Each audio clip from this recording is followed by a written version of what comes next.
Bonjour, aujourd'hui pour la petite bulle de vie, j'avais envie de vous parler de la place dans la fratrie. Alors, effectivement, ça va être des généralités, et chaque cas est particulier, mais il y a quand même des constances. Donc en fait, quand on est le premier, on va avoir comme modèle nos parents. Et enfant, nos parents, pour nous, sont parfaits. Quand je dis enfant, c'est le tout petit enfant. Il se dit, bah tiens, eux, ils parlent et moi pas. Euh, eux, ils marchent et moi pas. Donc en fait, ils vont avoir un modèle qui est assez inatteignable. Donc ils vont se mettre une exigence que n'auront pas forcément les seconds. Les seconds, il y a une marche intermédiaire.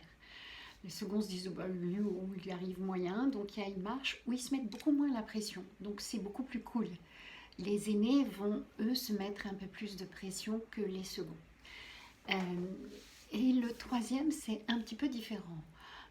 C'est plus l'enfant du changement. Vous voyez, les yaourts, ils sont vendus par 4, les voitures, elles sont faites pour 4. Enfin, il y a beaucoup de choses dans la vie qui sont faites pour 4.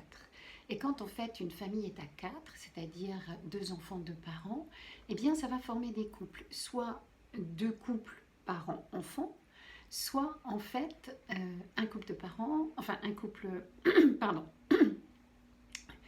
soit un couple d'enfants et un couple de parents. Donc il va y avoir en fait des choses qui circulent par deux. Dès qu'un quatrième arrive, enfin dès qu'un cinquième arrive, pardon, donc un troisième enfant, eh bien tout ça, c'est bousculé. Ça ne peut plus fonctionner par couple comme ça. Et les choses vont être un petit peu différentes. Donc la position dans la fratrie va jouer aussi sur notre personnalité. On ne va pas avoir les mêmes personnalités en tant qu'aîné, en tant que second, en tant que troisième ou quatrième. Et en fait, les troisième, quatrième, cinquième, etc.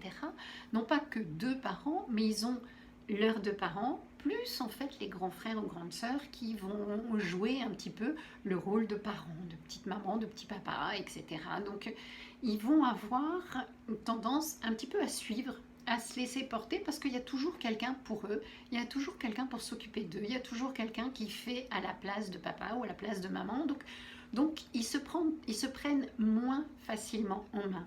Ils ont plus tendance à être suiveurs. Tout ça, c'est des généralités, hein, on est bien d'accord, chaque cas est unique, mais ça donne des pistes un petit peu pour la psychologie de chacun et qu'on n'est pas le même ou la même en étant l'aîné, le second, le troisième, etc., etc.